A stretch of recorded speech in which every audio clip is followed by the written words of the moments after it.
All right, good people, do not adjust your dial. Do not adjust your dial. You are at the right place at the right time. This is Hot Take Wrestling Podcast. I am your boy, Thousandaire Playboy, Old Man Logan. To the right of me is the Ginger Assassin, the Whiskey Connoisseur, the man, the myth, the legend, known simply as Ken Gardner. KG, apologies for putting your real alias out there, but my bad. Just was in my intro bag, bro. And this is episode 154 of Hot Take Wrestling. All right, all right. KG, let me get these intros out of the way, my friend, and we will get our show started. Good people, today we are going to do a recap. As you all know, we had WrestlePalooza last Saturday, as well as AEW's All Out. We're going to do some weekly recaps. We're going to talk about Raw. We're going to talk about NXT. We're going to talk about SmackDown and all that good stuff in between. We're going to see what you guys thought were good matches from these events we had over the weekend. KG will also give us his wrestlers of the week, male and female. And yeah, that's what we're about to do. So hold on, KG, I got you. It's the Ginger Whiskey Assassin, the other KG. Hashtag, y'all gotta chill.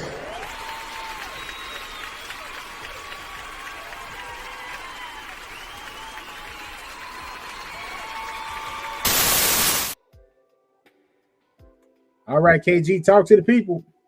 I just need to know how many different colors of the mist that Oscar has. Is it like a Skittle situation, or is she committed to like the dark green mist?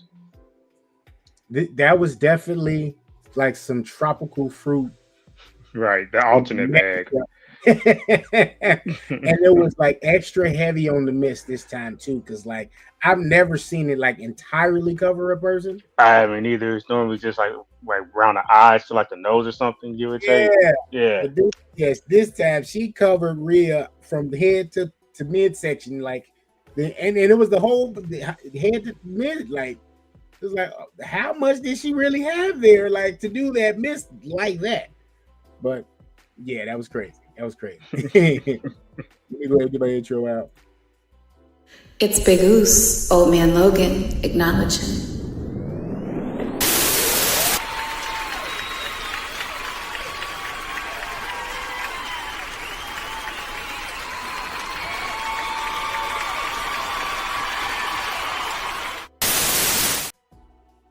It's always weird looking at that picture now because my face has gotten so much smaller and I've lost weight since that picture. So I'm just like, you know what? We're gonna eventually have to like redo all those pictures, redo the intro and all that good stuff.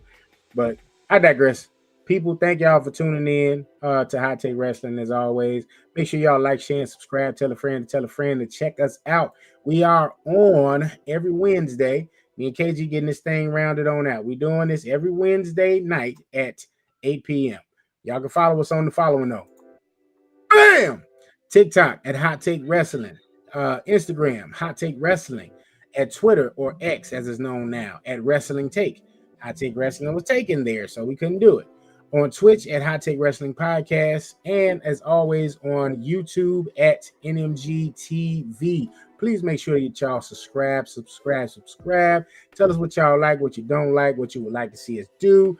Tell us if you would like to see us get back into our bag and do some more interviews, or if you would all like us to be participating in your private events, man. You know, live events. We would love to go and be a part of some indie wrestling events or some live, some main events, whatever. But yeah, that's where y'all can find us right there. So, boom, had to put that little spiel out there. So KG, I got beef with whoever took that on X, man. I'm just saying, but at the same time, in the words of Jay-Z, you can't knock the hustle, you know? Yeah, man, it was gone. Yeah, but I took that one on the chin because I was like, well, you know what? It's a popular phrase, hot take. Oh, yeah. No, for You know sure. what I'm saying? This is something that, it's been around in wrestling forever. So it's like, okay, what can you do, So before we get started, KG, I do want to do one thing, and I did say I was going to steal a sauce. So before we get into our weekly recap, I'm going to do this. So I'm going to put our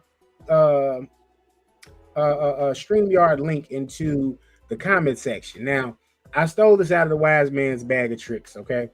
But I'm only putting this here if you want to comment about either WrestlePalooza or AEW's All Out. If you got a favorite match from either or, we're gonna give you the opportunity to tell us your favorite match and why. So I'm gonna put that link out there in our comment section on YouTube. KG is gonna get into the weekly recap, and once he's finished with that, whichever person is there and available, I'll loop you in. You'll be able to come in, say your piece, say, hey, I'm from XYZ on Instagram. This is my thoughts on WrestlePalooza. This is my thoughts on AEW's All Out. Bret Hart is the greatest wrestler of all time. You always get my vote there. So that's an instant follow if you say that. But yeah, so let me go ahead and do the intro for the weekly recap. KG, I'm going to put that in the comments when you get started, and we'll see how that goes. All right? All right, sounds good. All righty, so let me go ahead and hit you with your intro. And now, your week in review. Hopefully, Okay, this doesn't go off the rails like Bailey. That being said, I really enjoyed the fact that match with Carmelo Hayes and Sami Zayn. Like I said, I'm glad they did that U.S. Open Challenge segments again. Should I say those matches? It's definitely giving stars a chance to sign, especially with the whole Andrade being released. Now Ray Phoenix is kind of on his own again.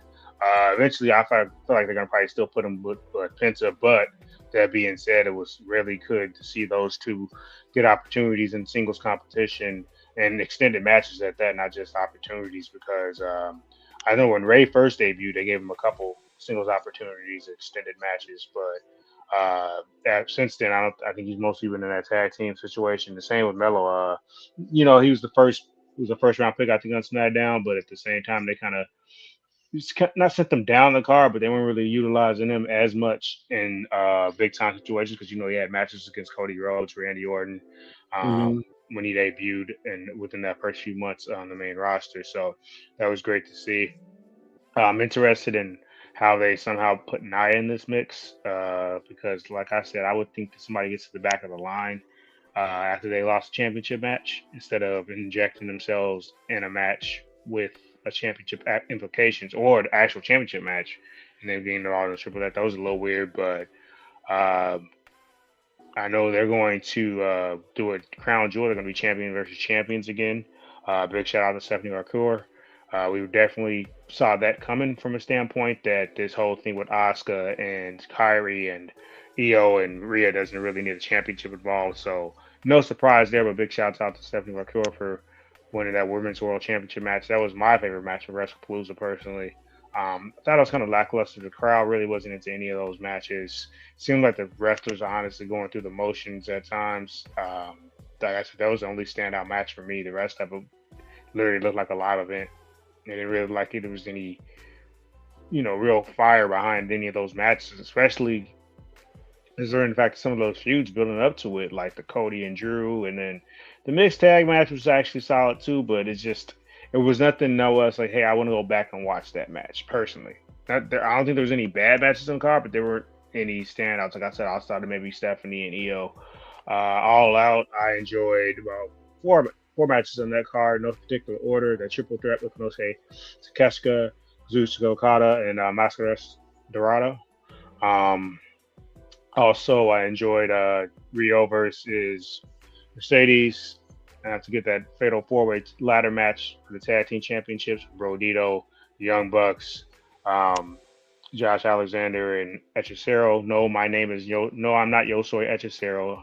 I can speak a little Spanish. That doesn't mean Don Callis. Thank you. And I'm forgetting the fourth team. I don't want to. It's really bad. I'm forgetting the fourth team already. But that match was pretty good. I'll come back to me eventually. And then Hangman and Kyle Fletcher was really good as well. Oh, Jet Speed. I don't know why I got Jet Speed. Because all really, really well executed in terms of the stories they were telling. Like I said, I think even though Rio's been gone, it just shows you, we were initially tough on Mercedes. At least some of us were on our podcast. I was more so the personality. Now, some of the people in our group saw her indie stuff. I did not. I think she's the person who's knocking out of the park with most of her extended match. The only disappointing match I thought she had, honestly, was surprising because Hikaru Shida. I was shocked they didn't have a better match at All Out last year.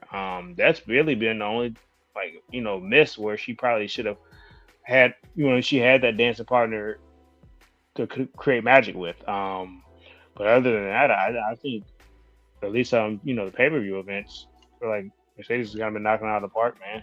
Yeah. Who her dancing partner is. Um, and then I didn't feel like they're gonna do that title change with Kyle Fletcher yet. Would he have been somebody? And could they revisit that? Yeah. I don't know personally who's gonna end up ending Hangman's title reign. I could definitely see that being MJF. They kind of just needed someone, after your first title defense, even though it was against Moxley getting that rematch, you still kind of need some type of a name to draw the casual and hardcore fans in. So I can understand why they went with MJF as his first opponent on pay per view. Yeah. Um, but with the Hurt Syndicate drop in the tag titles, who knows? They never really have anything. They played the crowd at times. Maybe Bobby Lashley gets a push. I'm not sure because they started him up pretty high on the totem pole against the former world champion and Swerve Strickland and went over him cleanly. And then they kind of just, threw him in the tag team. So that was a little, backwards / 50-50 booking with Lashley. The Hurt Syndicate lost to Gates Agony and Ricochet.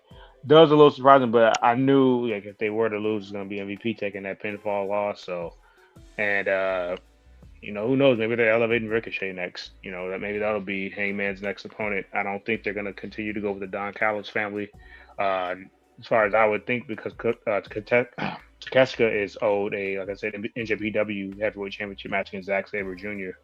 And Okada, already being a champion, you know how we feel about it. I don't think they should do that 2 feuds in a row, where it's like a champion's going after the world champion. Because you just saw the TNT champion go after the world championship. So Yeah.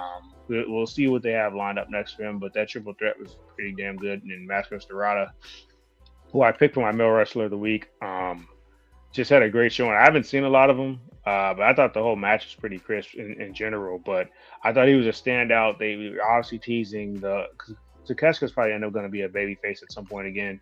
I definitely see that written all over him. He gets too good of a reaction / wrestling just translates. You don't necessarily need amount of someone to top for that wrestler. Especially as the babyface, they could do things with maybe they do the same thing they do with Shinsuke during those vignettes, where maybe if it doesn't translate, you just put the subtitles up and on a live mic, you don't have to say a lot. So we'll see how far that goes, and that probably will end up what's going to happen with Takeshita getting removed from the Don Callis family eventually. So I think that's where I see it, at least. Even though he was one of his first picks, at the same time, how they book Callis to be so fickle. It could be one of those things where it's like, hey, he's the rainmaker. He's won X amount of tournament matches. He's has a championship. You lost your championship, yada yada yada. Stuff like that. You lost to the guy basically who I left in the wayside. Like, you call Kenny Omega a weakling, and this, that, and the third. But then what does that make Takeshita? So maybe they'll revisit that. As far as his motivation to be, getting him out of the family type thing. And then with Raw, like I said, this thing with Bayley is very interesting in terms of how they want to go. She comes out just hugging everybody, then she just flips the switch after she wins the match. That was pretty wild to me. Yeah. It just shows Lyra down. They didn't really expand on one of the co-main event. They didn't really do anything to expand on that as far as Becky and AJ. So I guess they're holding that off on that. So I'm not sure what they were doing with that. Interesting that Jimmy came and made the save. Jey Uso doesn't want nothing to do with it. This whole dynamic and this whole, back and forth with LA Knight. I think that's just, I don't know if they're teasing Jay turning heel. It looks like they are. Somebody might. I feel like LA Knight is more fit for that role, just his consistency on the microphone type thing. Mm-hmm. But I hope not, though, man. I mean, As long as they push him. It fits like a glove, but I would. And Jay's about due at it at this time now because Jay's been a face for what, about 3 years now? They both kind of turned at the same time because Jay turned in a more dramatic way, when he left the bloodline, but they give or take around the same time because that's when they had that I think Miz was LA Knight's first feud as a babyface, officially as a babyface, which was so they've both been a babyface about 2 years, give or take, because Jay turned in the middle of the summer that year, and that's when he had faced Roman at SummerSlam for the Undisputed Championship. But who knows though? I mean, I just feel like one of them is. I think LA Knight's money either way is all I'm saying. He is. I would rather, and as I used to say before, all the time, believe the swerve. So it normally works out that way where it looks like it's gonna be one guy and then it's the other, like it's the one guy I'm not even thinking it's gonna be.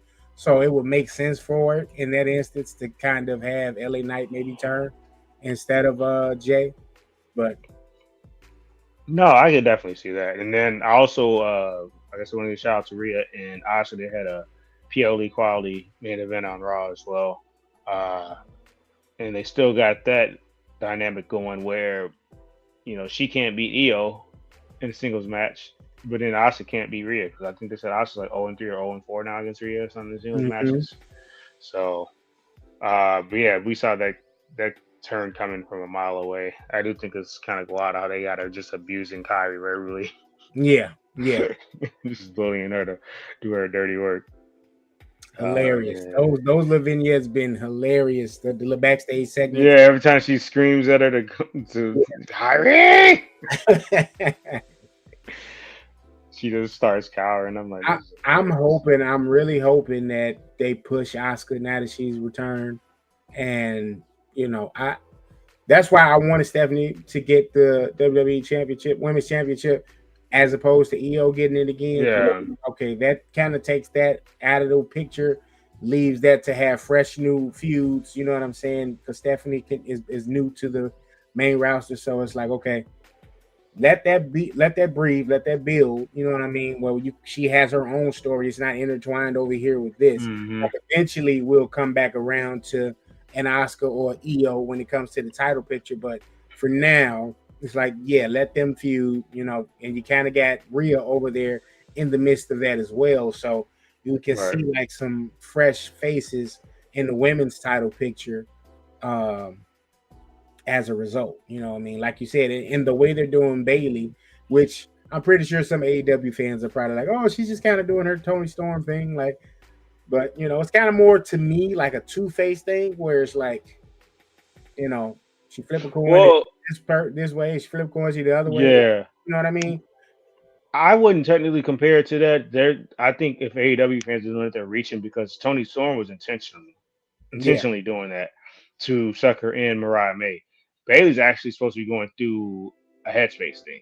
Yeah. This is not really intentional to confuse anyone because the person that's taking the brunt of the confusion is Lyra, and Lyra's, unlike the Mariah situation, she had reason to do that to Mariah. Bayley didn't have any reason to take any of the frustrations out on Lyra because of the fact that she's been caught in the middle for a long time, similar to Kairi Sane, almost in a sense.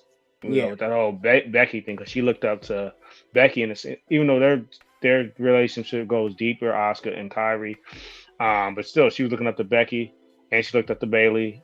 And kind of like the Kairi Sane thing, she was basically she's friends with Io, looked up, but I think this is that's the difference I would feel like with this thing with Bayley. I think in the storylines, it's supposed to be legitimate, unlike the Toni Storm thing. Yeah. I don't think Bayley's suckering anybody in. Personally, I don't know how this ends. I do think we're going to see the Bayley buddies pop back up at some point. Do a Firefly Funhouse style where it's like a demented version of that, where you know what I mean. It's not necessarily the regular like buddies. Something. Some type of twist like that. Yeah. But if you wanted to touch on NXT, that's all I kind of had for because it was heavy dominated, like I said, with those two big events. Other than that, I didn't really, like I said, try to touch on a couple main points. Congrats to Stephanie McMahon, Hall of Fame 2026. I was surprised. I was surprised they brought Taker out for that, but it kind of made sense to a degree because it's just like her dynamic with everybody. You obviously didn't want to bring Hunter out to announce that. I want to announce my wife. Right. You're already gonna induct her, right? Right. Yeah.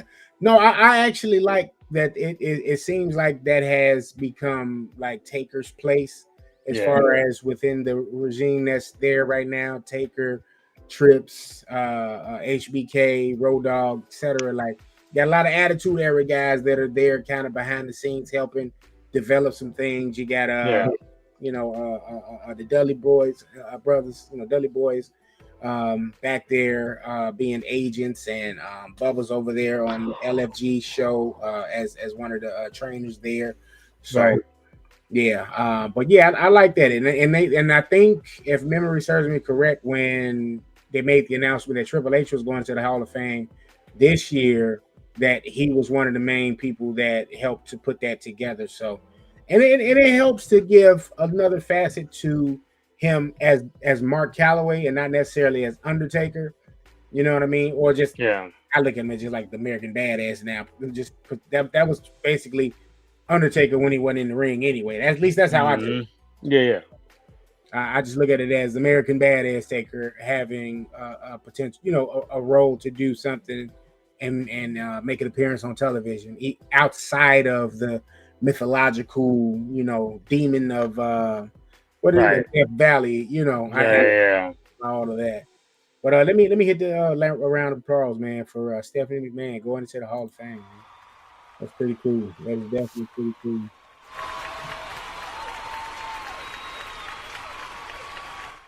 Now, did they say if she would be headlining, or they just said she would be going into the Hall of Fame? She was just. I'd imagine she's just going in because I think we know who the headliner is going to be.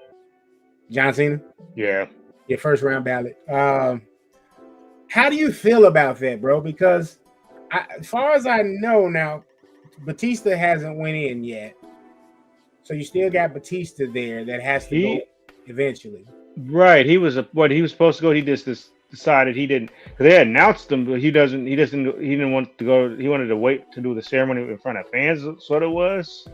I really don't remember what the reason was, but they haven't revisited Batista. I'm like, so because he was supposed to go in 2020. Yeah. Oh, so that was during COVID. Yeah. So that's probably what it was for him.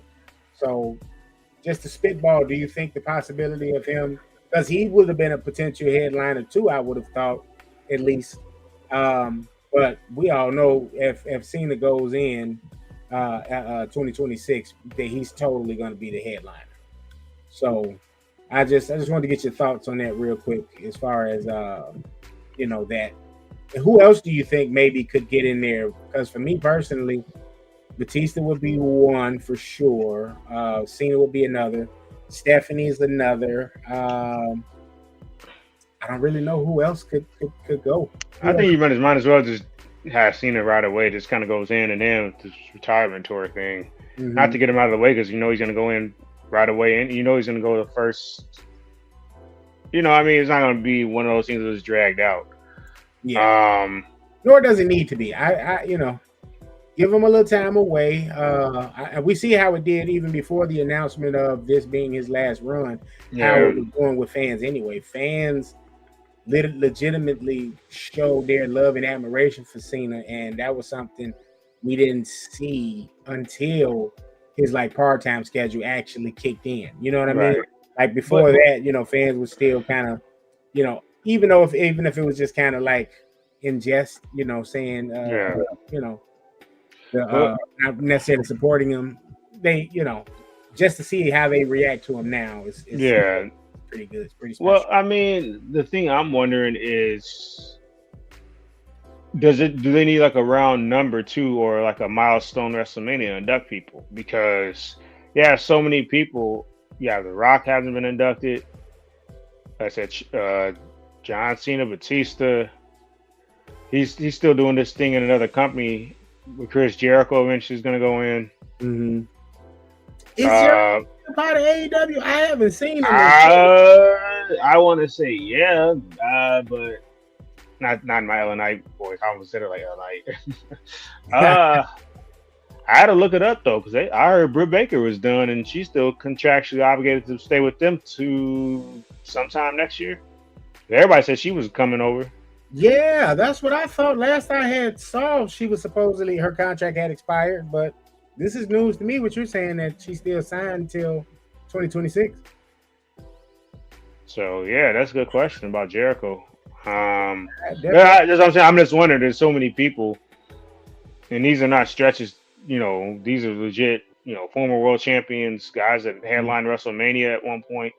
All the guys I just named headlined WrestleMania at one point. Because Jericho's in the main event at what 18. Mm-hmm. Closed the show with Triple H. Obviously, Cena and Batista done that before. They've closed the show before. Same with Rock. So I don't know. I'm just wondering about that. Are they committed to these specific numbers Right. per And WrestleMania? got the potential again to be like the headliner, the Yeah. the Hall of Fame. So, but this could end up being one of those loaded Hall of Fame years where I will say this much though, I have liked since the new regime's taken over, they make sure they go back into the the lineage of WWE, and they get like people that are kind of forgotten in a sense, like that wasn't like super duper huge superstars. You know what I mean? And I like that they're giving them their time back in the light, if you will, and making it more clear and concise. Not a long drawn out thing. No, absolutely. Because some of those dudes they wanted to go in too, and they didn't really have any controversies, and they didn't end up inducting them for whatever reason they didn't like Vader. Yeah, that was really a shame. That's another one. Vader should totally go in. Like this. Well, no, he's in now, but he didn't go in when he was still alive. Yeah. Oh, is Sid Vicious? Is Sid just wait? He was Sid Vicious in WWE, right? Mm-hmm. Is he in the Hall of Fame yet? I believe so. Let me fact check that, but I believe he is, because that's why I think they were doing that whole thing with Heath Slater.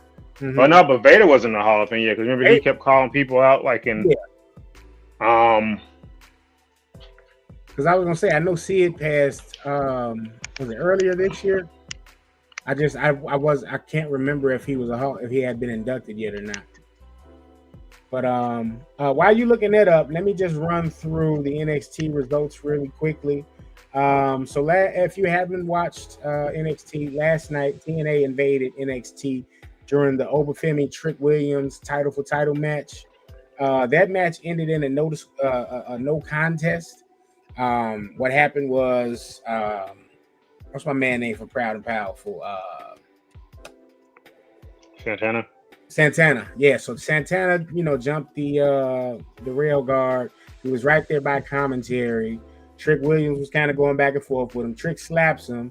Santana runs into the ring behind him and attacks him. So, of course, disqualification takes place. And as the match was going on, you saw people, past and present, that were actually part of WWE as well. You saw Eric Young in the crowd. You saw Matt Cardona in the crowd, so on and so forth. That actually, as that match ensued and it ended in a no contest, they just bum rushed the ring. So you had NXT guys going at it with TNA guys. So I'm thinking that's we getting the setup, and based off of what William Regal did last week, when he said his classic War Games thing while Triple H and HBK were doing their promo to set off NXT last week. I think that's what it's all headed to. But we do have an NXT No Mercy pay-per-view that's taking place. I believe that's taking place this week. So KG, we may need to do the picks for that if that is in fact taking place this week. But the rest of the card from NXT yesterday, Miles Bourne defeated Lexis King in a lights out match. Lainey Reed defeated Candice LeRae. Jordan Grace defeated Ariana Grace. Lola Vice knocked out JC Jane. In a promo segment, Deion Dixon, Orias Griffin, and Saquon Sugars defeated Joe Hendrick, Kel Dixon, and Uriah Connors during that tag team match. I want to say that was for the NXT tag titles as well. And as I said, the NXT Championship match ended in a no contest. Excuse me. I've been wanting to say no disqualification for something, but the winner, the way that match was set initially, it was supposed to be winner take all. So let's say Oba would have won. Oba would have been then the NXT and TNA heavyweight champion, and vice versa if Trick Williams would have won. But the winner of that was going to go on to face Ricky Starks at NXT No Mercy. So now it's just going to be Obafemi versus Ricky Starks. Ricky Saints, excuse me, at NXT No Mercy. I hate when they change names, man. Like, I don't like it either to a degree. But I understand why they're doing it, intellectual property and all that stuff. To answer your question, Sid is not in the Hall of Fame. Okay, so there you go. That's another potential person there for the Hall of Fame this coming year. So yeah, we just have to wait and see. And yeah, that is September 27th, man. It's Saturday. We're definitely gonna have to do our match. We're gonna have to do our predictions. So now that I've gotten the NXT talk out of the way, I did want to do a quick round table on Brock Lesnar and John Cena. Here we go. Ooh, the round table's getting heated.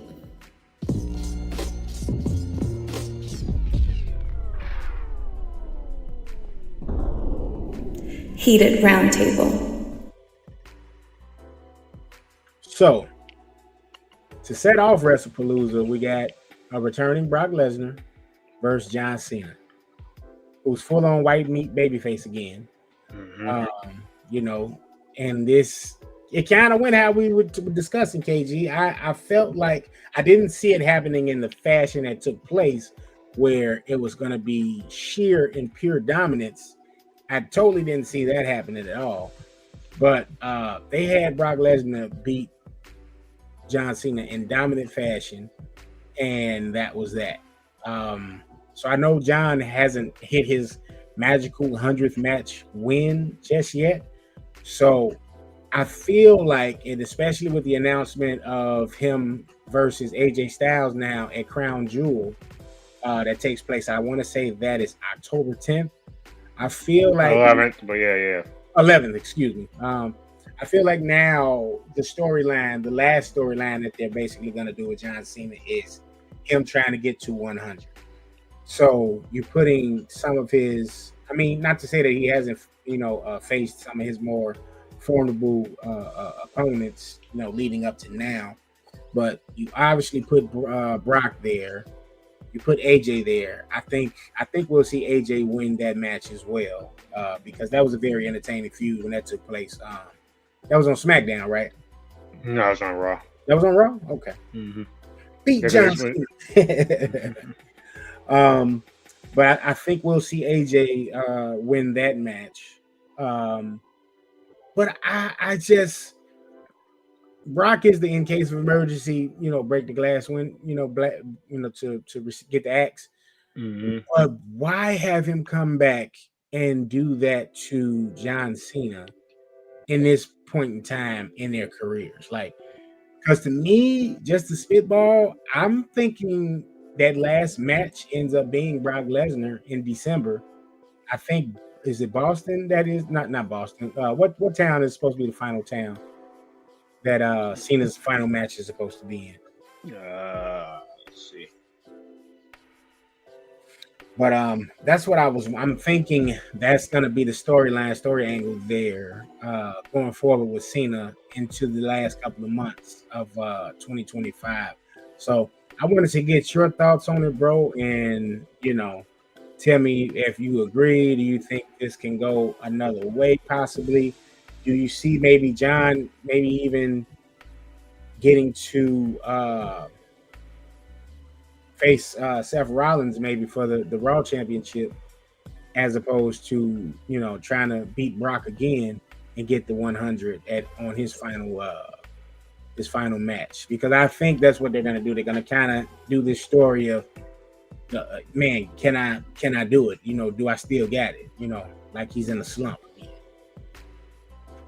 So I know KG's looking for that, but yeah, KG for the location is anticipated to be Boston. They haven't officially announced Boston. It. Okay.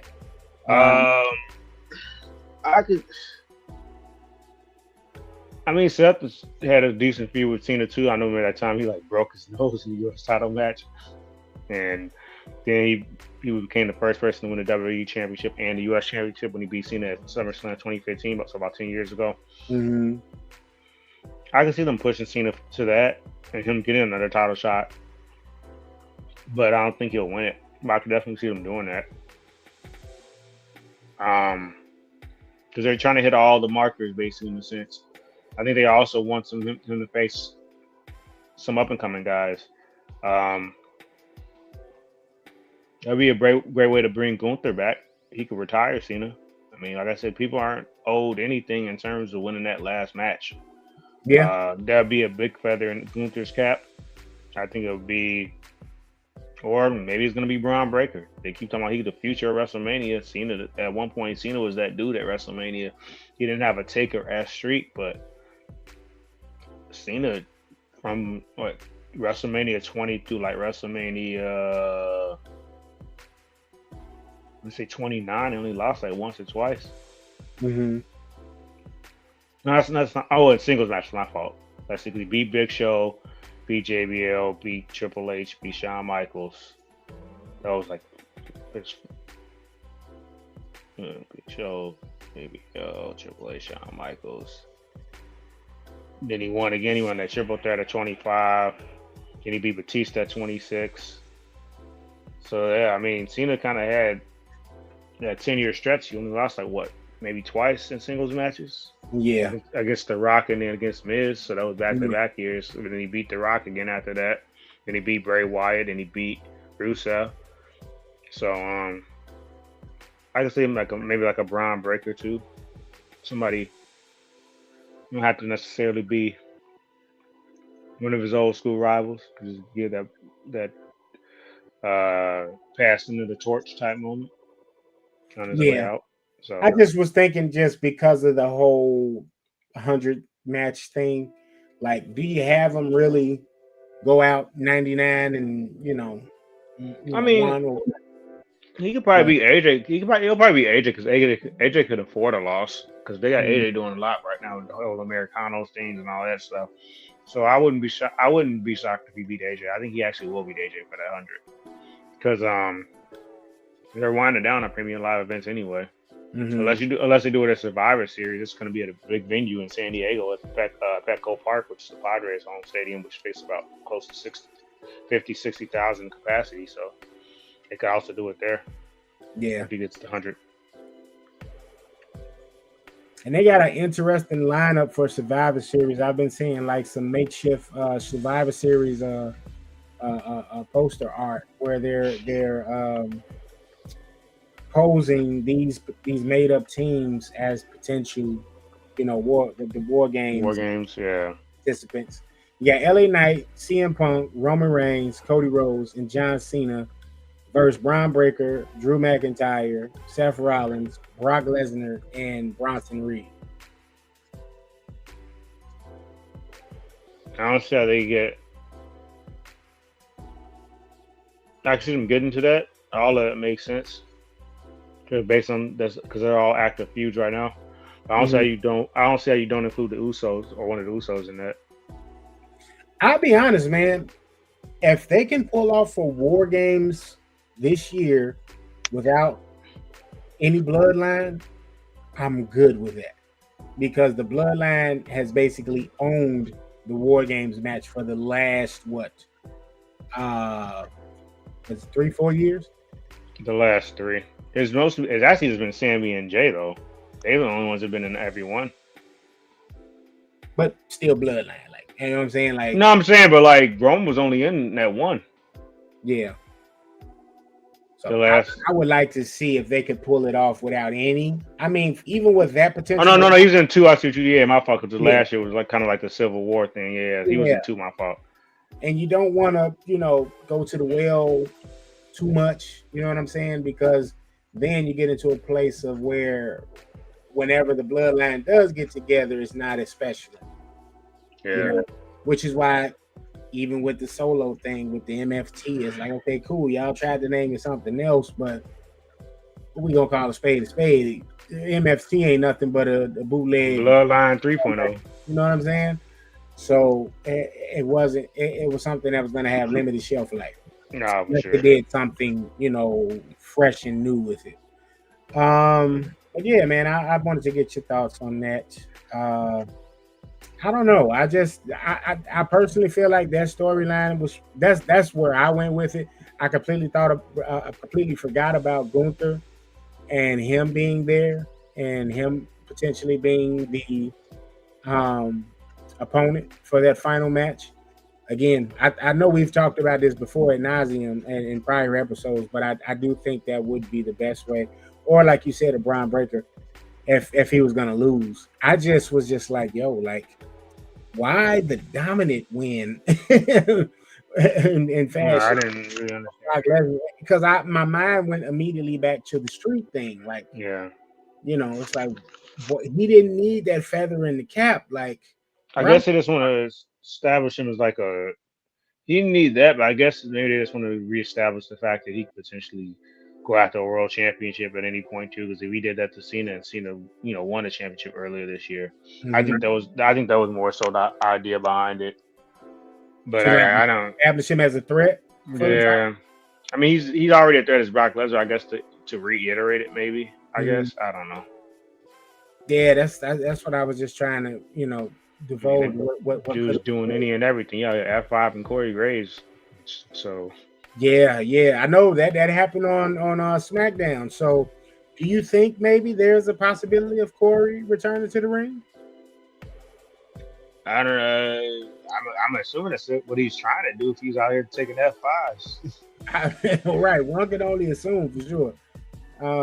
But yeah, when you told me that, because I hadn't got home to watch SmackDown that day just yet, and when it was like I got the word there that, oh man, he F5 to Corey, I was like, oh, all right, well, if Corey's able to take those kind of bumps again, then yeah. What if Corey Graves is part of the division? I say that because people forgot him and Punk had a falling out a while back. That's true, and that. But I think Corey Graves said like that Punk was like the first person outside of his immediate family to hold his baby. Mm-hmm. Like they were that close, and then they had their falling out, and I think they're on good terms now.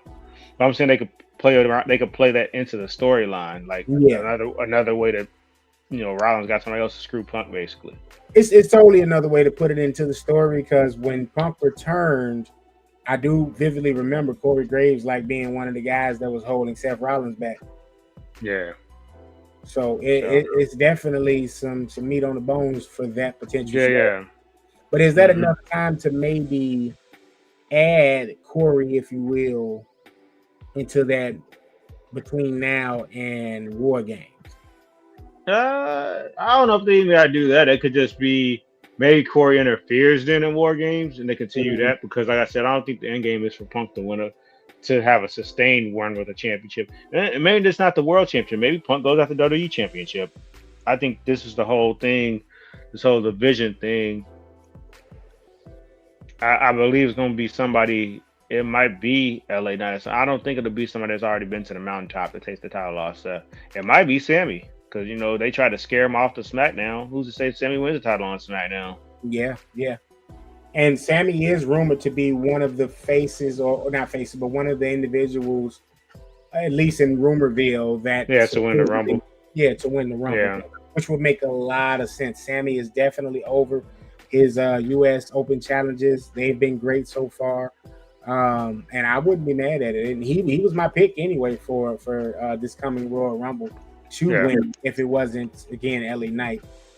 But yeah, man, just to put a button on the Brock thing, I felt like, okay, maybe they're gonna have Brock go after Cody after this, if they go a different way with Cena. Like you said, say Cena does in fact beat AJ Styles at Crown Jewel.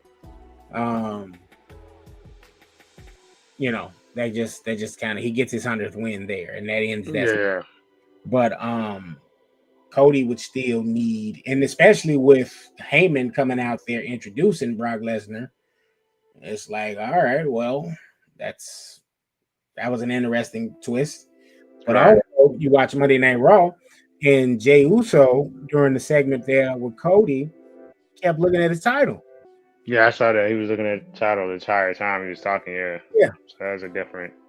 So that was a different thing too, and I'm like, like this, there are some interesting things that can go, in the next couple of months leading up until, you know what I'm saying, WrestleMania season. So, it's good. It's a good time to be a wrestling fan, but unfortunately, WrestlePalooza didn't explode or blow anybody's mind. It just kind of was what it was. It came and went, Yeah, it came and went. I likened it to a Saturday night main event. That's all it was. I said it was, yes. I think people expected more, due partially to the build up and also the whole that first event under the ESPN umbrella. So yeah, and I think that's why a lot of people expected more for it. Yeah, no surprises. You could have had the Asuka and Kyrie turn maybe happen then. That to just kind of give it a little bit razzle dazzle. No Randy Orton doing the Drew Cody match. Like it was just like I definitely was waiting on that. It's like, how does Randy not come and get involved in this way, shape, or form? Like, so it was a couple of hit or misses, and then the mixed tag match. Happy to see AJ back. Punk looks happy as a kid in a candy store with his old lady right there with him. But if I'm being honest, bro, I could have did without it. Same.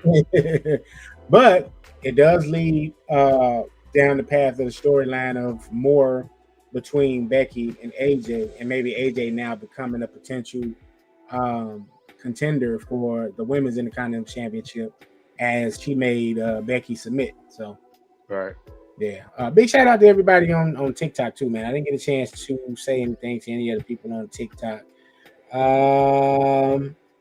Nick joined for a second, Johan joined, Lazy Regis joined. Let's see who else. A couple of other people, man. Shout out to y'all. Lay 426 joined. Rando Influence. Yeah, shout out to y'all in TikTok land. All right. So from there, broski, I don't necessarily have anything else other than these picks we need to do for NXT No Mercy, which is happening this Saturday, September 27th at 7 p.m. And you can watch that on Peacock. All right. So let's see. That's going to be in Fort Lauderdale, Florida. So people in Fort Lauderdale, if y'all want to see No Mercy up live, close in person, there you go. Fort Lauderdale. Go get your tickets. So KG, I'm just going to we only got 6 matches here, bro. So we're just going to go ahead and run through them. JC Jane, champion with Fallon Henley versus Lola Vice. And this is a singles match for the NXT Women's Championship. Let's go Lola Vice. I wouldn't be mad at that, but I'm gonna pick JC to retain for now. I think this feud with Lola has some legs up under it, no pun intended. But I think it's only getting started, man. So I think the chase is gonna start. This is gonna start the chase of Lola to that championship. So I'm gonna go with JC to retain, especially with her having Fallon Henley there ringside to assist. All right. Next match, Sol Ruka with Zarya versus Lainey Reed, and this is going to be for the Women's Speed Championship. For those that don't know, the Speed titles have been added to the NXT brand, so those titles are now shown on NXT and can be defended on NXT programming. Let's go Sol Ruka. I'm there with you as well, going Sol Ruka, unless it's some chicanery by Zarya, where she may turn on and make it cost you. They were hinting at that. Yeah, sure. Yeah, so it's always the possibility of those kind of things. Oh, let's see what else. Let's see what else before I say the main event. Ethan Page versus Tavion Heights for the NXT North American Championship. Oh, you go. All ego Ethan Page. I am with KG on that. Let's see. Jordan Grace versus Blake Monroe, formerly known as Mariah May, in a weaponized steel cage match. I'm gonna go Blake because she was a very big sign that they had. They did that, they did the build towards her turning heel, obviously. Just for now, I mean, they could keep that feud going, but the fact that they're trying to even the odds because obviously one's a powerhouse. I think with this weaponizing, it's setting up for potential outside interference too. So that's what I like. Mm-hmm.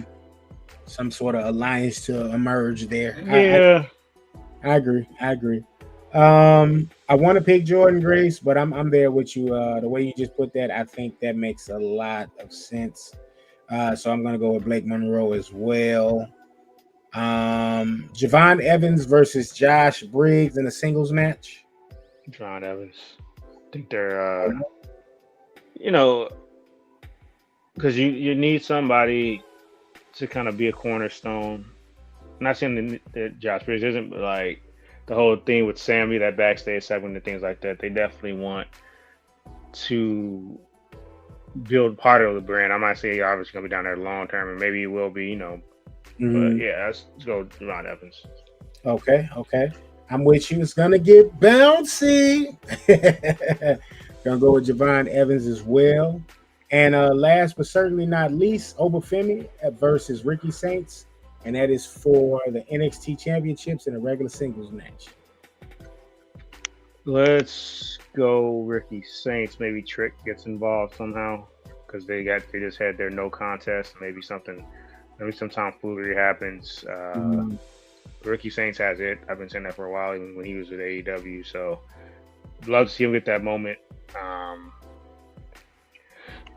on the fence about it though, because I could still see them doing a thing what they did with Oscar with Obafemi, where he just retires as the champion. Well, not retires, relinquishes the belt and moves on. But I'm going Ricky Saints. Yeah, that's because the way they're pushing him right now. Obafemi at least, but yeah. Okay. I'm with you. I'm gonna pick Ricky Saints here because I do think you put the title on Ricky, that removes the championship, that particular championship, out of the space with Trick, because I do think they want Trick and Oba to continue their feud. But I think they want that feud to be for the TNA championship, which will have then Oba included in it, Trick Williams, who's the champion, and Mike Santana. So I think that'll be the way that'll go, because realistically, I'm thinking it might be time for them to be calling Oba and Trick up soon, honestly. Right. If they don't do both, they'll do one or the other for sure. Right. And with them doing that callback with Mello and Trick having their match against DIY last week, it only makes sense that, one of the two of those guys. So I think, you take the NXT championship, put that on Ricky Saints.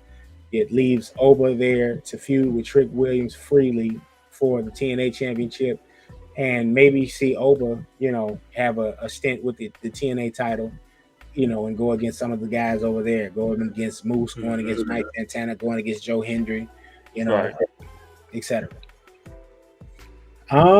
So y'all, that was going to be NXT No Mercy once again. That is taking place September 27th, which is Saturday at 7 p.m. and you can watch that on Peacock. I do believe you can watch it on Netflix internationally. So internationally, people, you know what I mean? If you got their Netflix subscription, you guys should be safe and covered there. Let's see. Last on the docket, before I just want to do one more quick little look before I call it a show with you, KG. Oh, that's what we didn't discuss. So in the Wrestlepalooza, they do the post show. Seth Rollins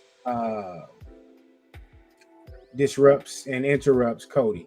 We find out that was leading up to champion versus champion that's going to take place in Crown Jewel, and yeah, we're going to see Seth Rollins and Cody Rhodes at Crown Jewel for the Crown Jewel Championship, much like how we saw Cody versus Gunther this year.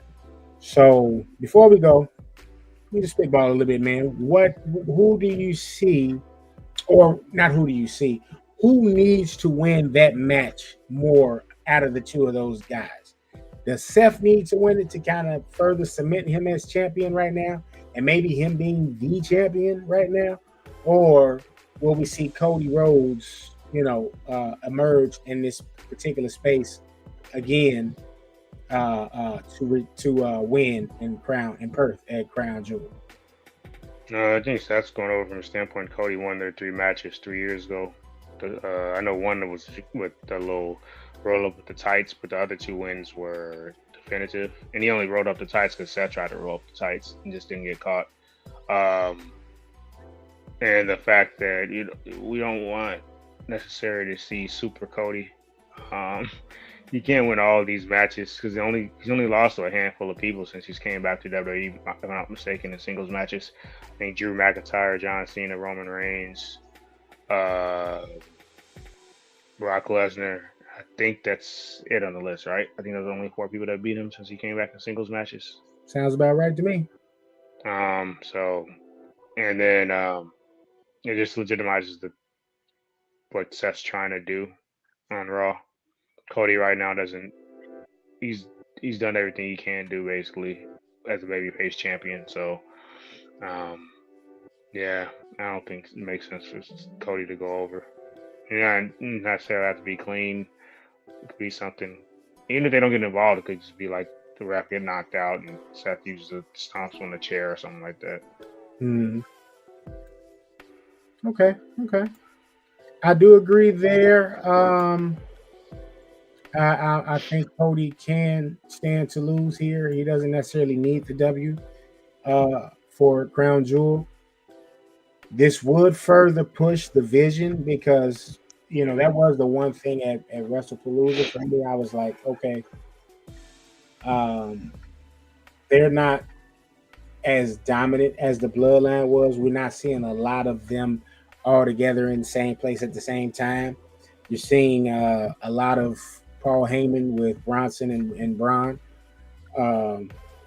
And then Seth's kind of just doing his own thing. It's Seth and Becky. Seth and Becky. Mm-hmm. So I am looking for that to kind of change and become something where we get to see more of the vision become like the heel stable in WWE. Right. So I do think Seth needs to win that for sure. And by him just taking that loss at WrestlePalooza, yeah, we do need to set him up for success. And that would be the way to do it. Plus, it's so many ways you can, in fact, have that go. Like, you could have Drew interfere, costing the W for that night. You could have Randy try to help and interfere and cost him the match. You could have any of the guys from the Vision, costing the match, or Heyman. Like, you got a myriad of ways. Maybe that could end up with Cody's wife coming back. You might get Becky to interfere. Yeah. And you might end up seeing Brandy have to come and make an appearance. So I do think there are some ways to make that happen in favor of Seth. But overall, yeah, I'm there with you. I do think he needs that W for sure. But people, we will, more on that. That's October 11th. So we'll make match picks for that when that takes place. But for tonight, that is it, man. That's our big E, our big recap episode. We had all AEW All Out. We had WWE WrestlePalooza, and we gave you guys the weekly recap of wrestling. So one more time, KG, who was your man wrestler of the week? And it was Master Dorada. Like I said, that triple threat, I thought he had an outstanding performance against Konosuke Takeshita. and Kazuchika Okada. And then Chris Statlander, she became the first person in AEW history to win the TBS and AEW Women's World Championship. So big shout out to her for capturing that World Championship. Yep. Kudos to her. Look like the Death Riders are trying and have failed to recruit Chris Statlander as she just gave Wheeler a clothesline. So, there's that. There you go. People just, that's it. So, one more time. Here we go. Make sure you guys smash that follow button. Smash it. Okay? Pause on the smash for some of y'all. TikTok, Hot Take Wrestling. Instagram, Hot Take Wrestling. Twitter or X as it's known now, Wrestling Take. Twitch, Hot Take Wrestling Podcast, and YouTube, NMG TV. We are also on Kick at NMG Podcast Network, so you can definitely follow us on Kick as well. Last words on my behalf. I am going to try to start jumping on live on Kick and on Twitch at least, and I might do it on all of them just to try to do like 30 minutes to an hour, just to try to build up some momentum there. We basically use them once a week when we're recording. Same with Boulevard Ave. So I just want to kind of try to go and see if I can, challenge myself to do this here on a daily basis and see if that'll help build what we've already built. So, more to come there. I am working on the name. I think I'm going to call it Let's Talk About It with Old Man Logan. But I'll let you guys know for sure once it happens. But yeah, it'll be me, and I'll have like a main topic each day, whatever I find to be important that day, or something that's just on my mind, or something that I want to discuss, or whatever have you. And I'll just do it for about a good 30 minutes to an hour, and we'll see if people enjoy it or not. Or you guys can come on there and comment and say I'm trash and, whatever. We'll see. We'll see how it goes. But that's it for me and KG, man. You guys stay tuned. Later on tonight, you can see the Freaks come out at night. Hot Take After Dark with one, the only Hot Take own Wise Man, No Chill with Phil, and our good brother Akil. All right. There was some controversial stuff going on the last couple of weeks that had to be handled behind the scenes. I haven't said anything about it personally in front of the cameras because it didn't necessarily involve me, but anything Hot Take related is involving me. So I do just want to say that everything we needed to handle on our end has been handled. We are going to move forward. Hot Take After Dark is meant to be a platform for fun, for loose, lewd content and jokes. And that's what it's going to be. So I've spoken to the guys over there. They are on the hunt. They're looking for a new female co-host. And if there's any ladies that are interested in being their new female co-host, please have a thick skin, for one. 2, please be able to take a joke. And 3, please don't have no crazies that's going to be coming on there talking crazy about you. And they're in talking crazy about us because you're part of our family. But yeah, man. So y'all get ready for that. That should be happening at the 10 o'clock hour, maybe 10:30. But that will be with No Chill with Phil, and that will be with Akil tonight. So on that note, my good friend KG, always a pleasure, sir, to talk wrestling with you. And yeah, man, we are going to get up out of here. So until next week, y'all be cool. This is episode 154 of Hot Take Wrestling. Yeah.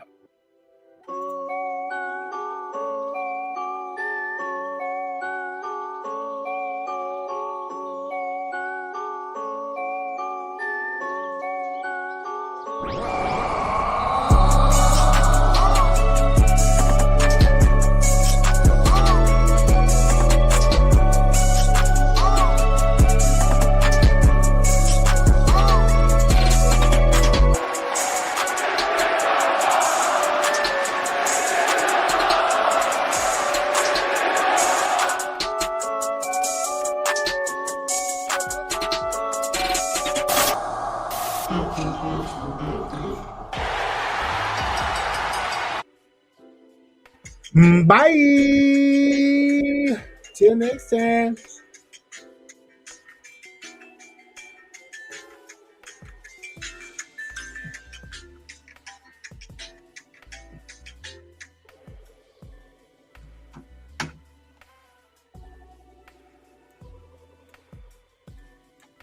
Like, you guys are still here. Like,